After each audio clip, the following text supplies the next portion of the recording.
Halo, apa kabar? Selamat menikmati akhir pekan. Kembali berjumpa dengan kami, saya Sebenarnya Arif bersama dengan Bung Rocky Gerung. Bung Rocky, Presiden Prabowo baru saja kembali dari lawatan ke Rusia. Di Rusia ini Presiden Prabowo menyampaikan pidato pada di forum ekonomik di Saint Petersburg International Economic Forum, sebutnya begitu ya. Yang ini di situ Presiden Prabowo juga menyampaikan pidato sangat keras ini, menyoroti soal tatanan dunia, sekaligus reflektif menceritakan apa yang terjadi di Indonesia. Ya, ini yang dia sebut sebagai kolusi antara pemodal besar dengan pejabat pemerintah dan elit politik, ini sering kita sebut sebagai oligarki, yang pada akhirnya kolusi antara kelompok ini tidak membuahkan hasil pengentasan kemiskinan dan perluasan kelas menengah. Selain itu, Presiden juga yang saya sebut tadi itu mengkritisi, ini berarti dua kutub ekonomi yang bersifat kapitalistik satu sisi, dan yang lainnya itu sosialistik, atau sebenarnya lebih awalnya itu komunistik gitu ya. Ya, publik Indonesia atau bahkan publik dunia itu sangat memperhatikan apa yang sedang atau apa yang kemarin berlangsung di Rusia, itu pertemuan negara-negara yang berbasis ideologi, sebut saja ideologi anti mainstream atau ideologi yang berupaya untuk cari alternatif, karena biasanya di dunia ada World Economic Forum untuk membahas masa depan kapitalisme.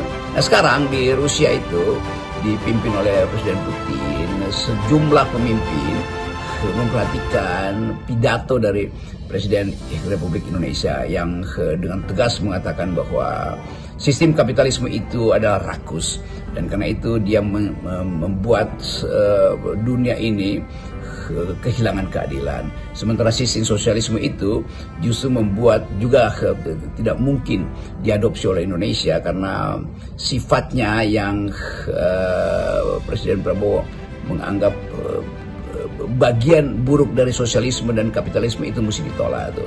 Sosialisme menyebabkan ketergantungan individu pada suplai negara, kira-kira begitu. Jadi Prabowo berupaya untuk balancing antara sifat inovatif dari kapitalisme, dan itu baik menurut Prabowo untuk menghidupkan kompetisi yang fair, tapi juga negara itu harus ambil bagian untuk menyelesaikan problem ketidakadilan yang disebabkan oleh eksploitasi kapitalis. Dan itu artinya ada bagian sosialistik yang bagus, yaitu intervensi negara untuk menghasilkan keadilan. Ada bagian kapitalistik yang juga bagus, yaitu inovasi, kreativitas, dan kompetisi.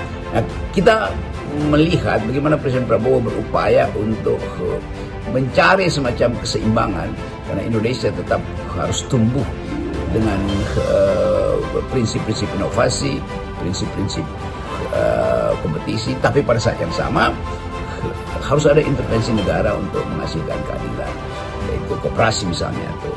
Dan menarik bahwa akhirnya itu juga menjadi bahan pembicaraan akademis di Indonesia. Model seperti apa yang hendak ditampilkan? Yang jelas bahwa model yang diusung oleh Jokowi selama 10 tahun itu yang menyebabkan Indonesia itu gagal menghasilkan keadilan, karena model kapitalistik ala Jokowi itu justru menimbulkan disparitas. Nah, bagian-bagian ini yang saya kira penting untuk mulai membaca bahwa arah konseptual dari pemerintahan Presiden Prabowo adalah menyeimbangkan antara akumulasi dan distribusi. Kira-kira itu tema akademisnya. Jadi dari pidato Prabowo kita bisa membaca kemana sebenarnya arah kebijakan Prabowo ini di dalam negeri, dan kemudian apa ide besarnya dia tentang tatanan dunia. Dan saya kira kalau soal tatanan dunia ini yang jelas sama sekali tidak ada pada Jokowi selama 10 tahun, sehingga 10 tahun terakhir ini yang dia hanya memerintah itu sibuk berkutat dalam masalah-masalah domestik yang malah kemudian menimbulkan pembelahan. Ya, ini saya kira mungkin karena memang kapasitas ya, keterbatasan kapasitas Jokowi yang tidak mungkin tidak mencapai itu. Tapi problemnya kan kemudian kan dia justru sibuk melakukan rekayasa-rekayasa secara internal. Ini yang saya kira makin memperburuk situasi bangsa sekarang ini. Ya, dalam literatur yang diucapkan oleh Pak Prabowo itu udah lama dicari keseimbangan antara kebutuhan akumulasi yang dibasiskan pada sifat inovasi manusia, sifat kompetitif individual, itu diimbangi oleh prinsip negara yang bertanggung jawab terhadap kesejahteraan kolektif. Kan itu dasarnya tuh. Mungkin yang tema yang terakhir soal jalan keluar atau jalan tengahnya adalah growth with equity gitu. Pertumbuhan tapi juga dengan jaminan kesetaraan. Tapi sekali lagi yang hendak kita baca adalah upaya Presiden Prabowo untuk menghasilkan kembali Indonesia yang punya poin di fora internasional. Jadi begitu Prabowo masuk ke wilayah BRICS atau Global South, itu penanda bahwa ada ide untuk menghasilkan kembali kemampuan Indonesia mempengaruhi sistem pemikiran dunia. Hal yang tidak pernah dilakukan oleh Pak Jokowi selama 10 tahun. Pak Jokowi seolah ngumpet dari pembicaraan internasional, gugup untuk masuk dalam perdebatan dunia, sehingga orang menganggap bahwa Indonesia itu tenggelam di dalam fora internasional selama era Pak Jokowi, karena profil beliau di tingkat global itu tidak terbaca. Nah, Prabowo jelas langsung jadi center of interest, pusat kamera dunia ada di situ, karena beliau mengambil satu posisi untuk mengucapkan secara lantang bahwa Rusia dan Cina adalah bentuk baru dari upaya untuk menghasilkan keadilan di tingkat global. Bahkan Prabowo memuji sistem ekonomi Cina dan Rusia, karena dia ada di Rusia, yang menurut dia bisa menjadi pengimbang dari kerakusan kapitalistik. Jadi kita mulai melihat bahwa kecenderungan sosialistik memang ada pada pemerintahan Presiden Prabowo. Itu bukan sosialismenya sebetulnya sebagai ideologi yang juga terlalu ketat, karena akan dihubungkan dengan ekonomi perencanaan yang sepenuhnya tidak memerlukan prinsip akumulasi kapitalistik.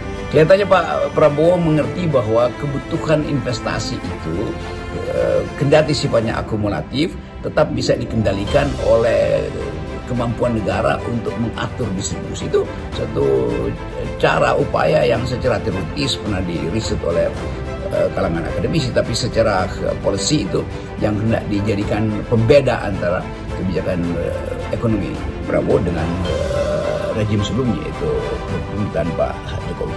Apa yang disampaikan oleh Pak Prabowo di Rusia itu sangat menarik ya, karena seperti Anda katakan tadi bahwa dengan masuk ke BRIC berarti Indonesia itu masuk ke blok Cina dan Rusia, yang ini menjadi model baru pemerintahan yang meninggalkan komunisme, tapi juga sekaligus menghadapi blok kapitalistik yang selama ini dipimpin oleh negara-negara barat.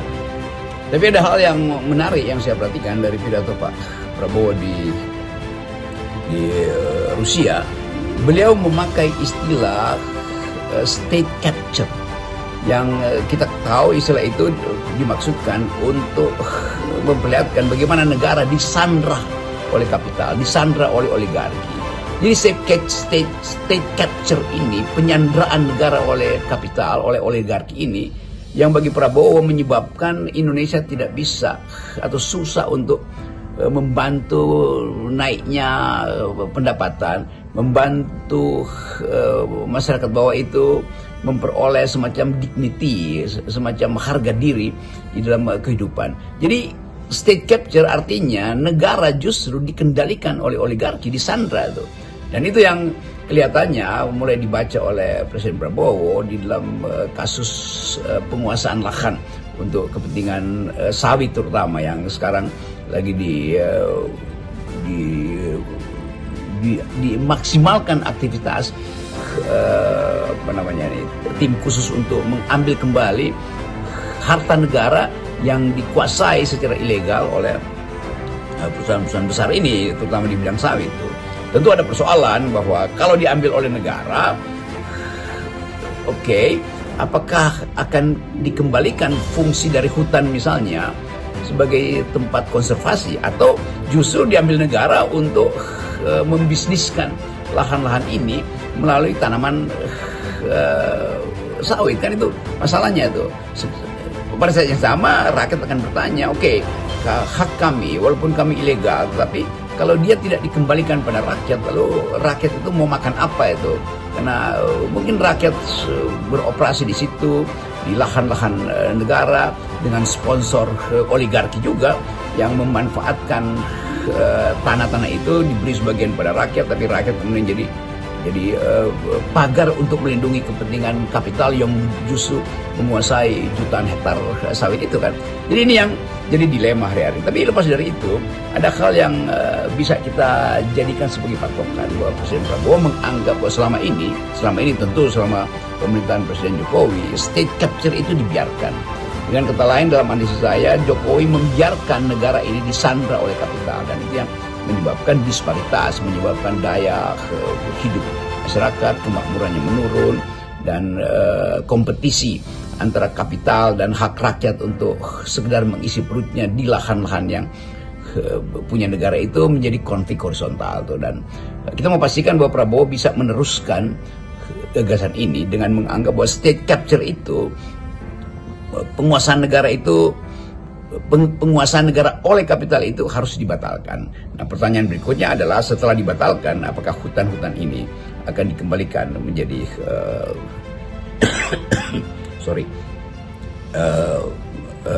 hutan konservasi, atau dia justru akan dimanfaatkan untuk akumulasi kapital baru walaupun dikuasai oleh negara, dengan akibat bahwa rakyat bertanya posisi rakyat itu di mana bila hutan-hutan itu diambil alih oleh negara tuh. Apakah rakyat punya saham untuk ikut serta di dalam perusahaan-perusahaan negara yang menjadikan hutan itu sebagai hutan negara untuk produksi sawit, atau betul-betul negara ingin mengembalikan fungsi konservasi dari hutan itu? Ini masih perdebatan karena belum jelas setelah diambil alih oleh negara, hutan-hutan ini mau diapain. Nah, makanya kenapa kita penting untuk mengamati ya, karena dengan pidato begitu berarti kan Pak Prabowo itu mencoba melepaskan negara dari belitan kelompok oligarki, dan ini kan yang dia sebut sebagai negara, ekonomi negara dikuasai oleh kelompok elit politik dan pengusaha, menjadi dikuasai oleh negara.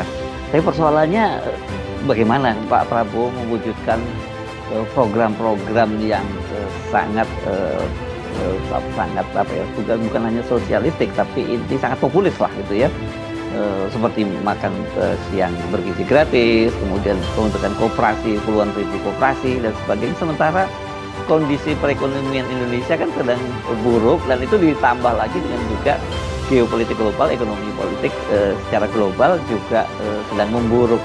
Jadi Prabowo punya ide besar, tapi dia tidak punya kemewahan, baik dari sisi situasi di domestik maupun sisi global. Memang ada kebutuhan modal yang besar pada pemerintahan Prabowo untuk membiayai infrastruktur ekonomi rakyat tuh, dari soal makan siang gratis, koperasi, fasilitas perumahan rakyat, ketersediaan pangan nasional, dan semua itu kan butuh modal besar tuh. Tetapi orang mulai, atau publik akademis justru mulai menghitung apakah sejumlah proyek itu harus dijalankan secara bersamaan, atau bisakah demi efisiensi itu dicicil gitu. Tapi tetap di dalam upaya untuk memperlihatkan bahwa Presiden punya ide yang sudah final, bahwa mengutamakan rakyat itu, putting people first, kira-kira begitu, akan jadi desain utama ekonomi Indonesia. Nah, ini yang sedang harus dipertengkarkan terus, sebab keinginan untuk cepat-cepat memuliakan rakyat juga ada batas APBN di situ, dan konflik-konflik di tingkat lokal justru mulai muncul karena efisiensi di satu pihak menimbulkan sebuah ketidakpastian di pihak lain tuh.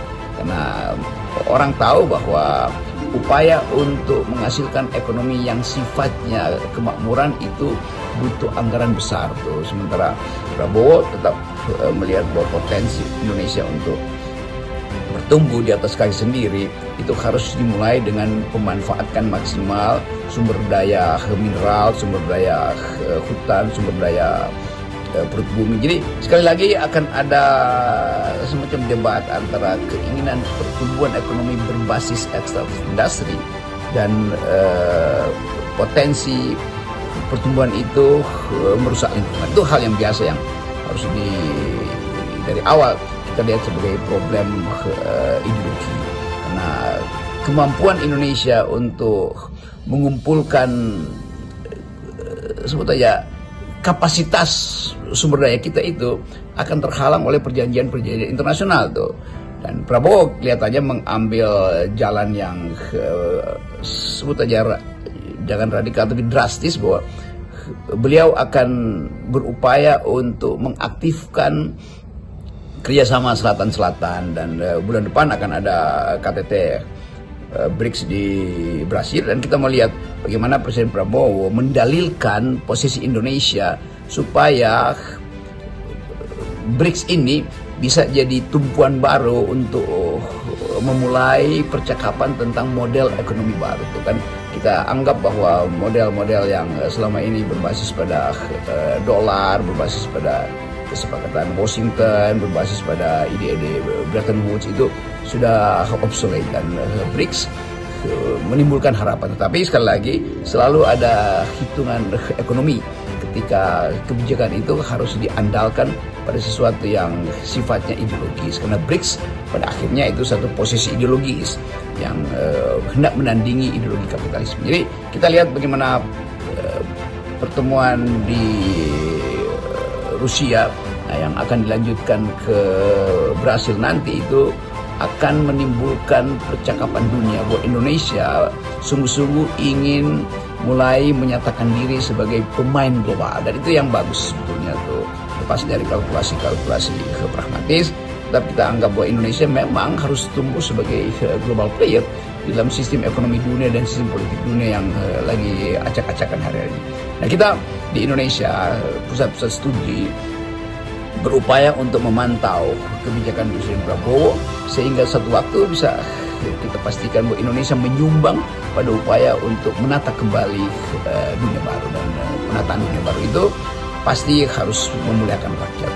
Nah, kesempatan inilah yang terbuka bagi lembaga-lembaga riset untuk memulai memutuskan apakah Sumitronomics itu memang sesuatu yang proposal Indonesia yang paling rasional, atau harus diimbangi dengan proposal-proposal lain supaya BRICS bisa ditumbuhkan dan Indonesia bisa mulai mengajukan diri sebagai pemimpin BRICS. Kelihatannya ambisi itu yang mesti didukung di dalam riset-riset di dalam negeri.